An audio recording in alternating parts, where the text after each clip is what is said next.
5月30日星期五一大早，发现央视新闻也在爬《藏海传》的物料，原来是6月5日起，央视1套早上要开始播《藏海传》了。目前已经有央视8套在播，已播到22集了。北京卫视和东方卫视也在播，刚播了2集，再加上央一，我们笑战大帅哥真是越来越被天下知了，国民度再上一个台阶。近日，元气森林新广告也是出了，这个发型是任少白啊，好清爽，好帅气。笑战又不一样了。5月29日，《藏海传》收视率方面，今晚《藏海传》收视率稳定发挥，峰值 2.1573， 历史第2高，均值 1.7192。CVB 的话，目前应该是在 1.35 至 1.4 左右，已经排进央视古装剧收视率第3了，和第1、第2差距也不大。网播也很棒，昨天有2部新剧开播，《藏海传》昨天的市占率不降反升，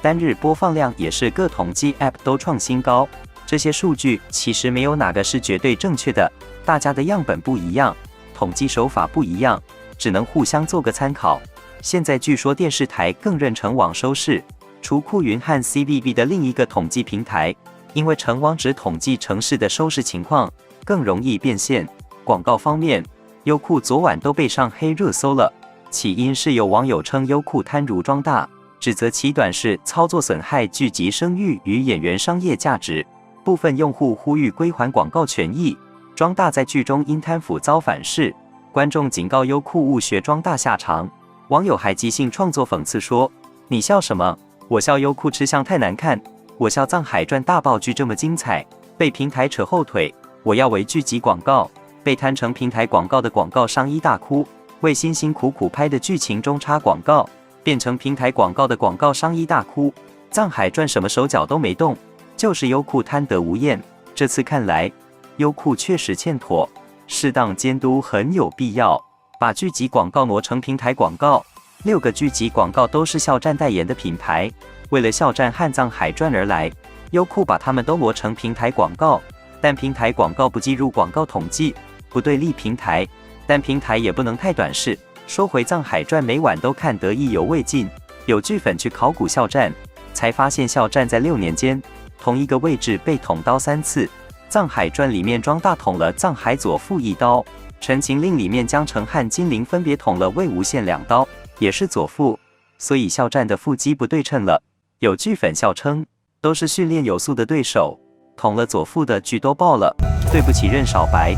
你也忍着点来1刀嘛。据悉，藏海牢房对峙平津侯那场戏，是笑战进组后的第1场戏，真的是要多夸笑战的演技，演得太牛了。一开始对手下败将的鄙夷，到那种咬牙切齿的狠，还有恨到极致的狂。平津侯下大狱，藏海来探望并摊牌，拿了把椅子坐在他面前，这个细节真是挺妙的。藏海在平津侯面前伏低做小蛰伏隐忍了那么久，现在终于不用下跪了，可以坐着和他说话了。藏海和平津侯摊牌，并不是他冒进了或等不及了，而是因为庄卢引结党营私案养兵马多年，在朝中的势力盘根错节，就贪污受贿徇私舞弊这类的罪名，根本不足以把他摁死，他必须要再添一把火，让庄卢引走投无路，彻底绝望，逼他越狱谋反，才能真正置他于死地。所以藏海再次施展攻心术，特意点醒他，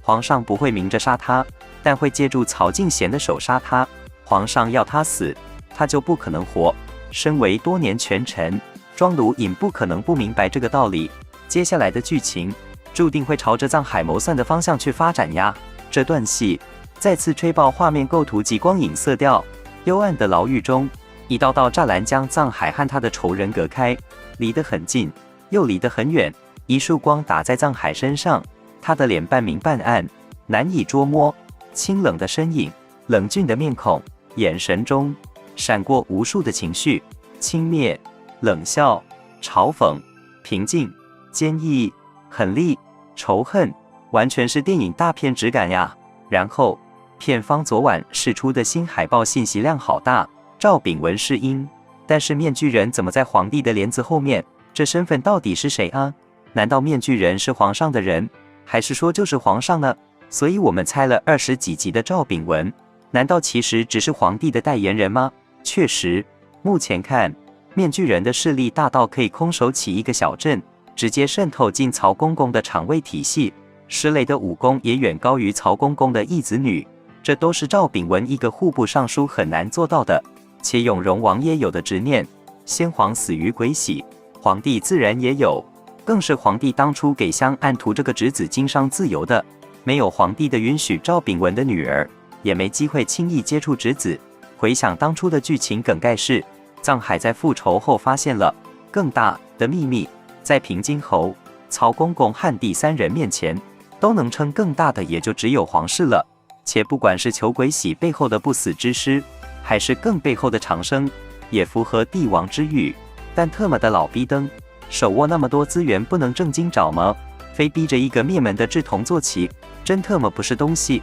看到有剧粉分析，臧海对平津侯的报复有4次，而且层层递进。第一次是上香的时候布置了青铜匣，杀平津侯一个人。如果成功，臧海不可能保全自己，而且臧海家10几口人被灭门，平津侯一人根本不够偿命。第二次是挑拨平曹大战，平津侯因为鬼洗被曹胁迫，要当着他的面凌虐他的家人，最后灭门，完整重现蒯家当年的遭遇，似乎是够了。但其实平津侯根本不珍视家人性命，只要庄家荣耀还有可能延续，平津侯都不会痛苦到极致。而且平津侯一死，臧海也很难保全自己。第3次是让他众叛亲离，刺激蒋襄背刺他，告诉他朝堂无人帮他说话，再说他唯一的指望庄二也早已背叛他。平津侯最恨背叛，这一招是杀人诛心。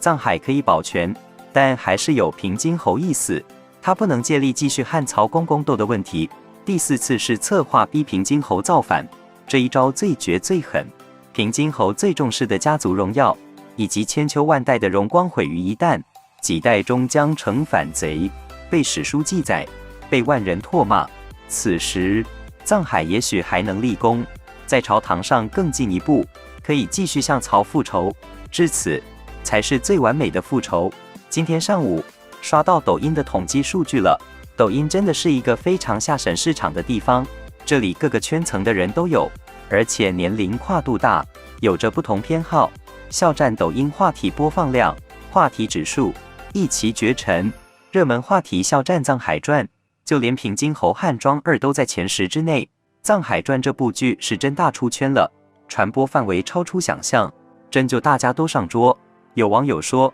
历年几次横店大雪都出过超级大爆剧，现象级的那种，这就是横店大雪必出爆剧的又一个验证吧。臧海传这几晚的剧情都是高潮迭起，收视率一路攀升，酷云市占率已突破30%，云和即将突破30%，剧已经爆了，而市占率30%以上，则是现象级爆款作品。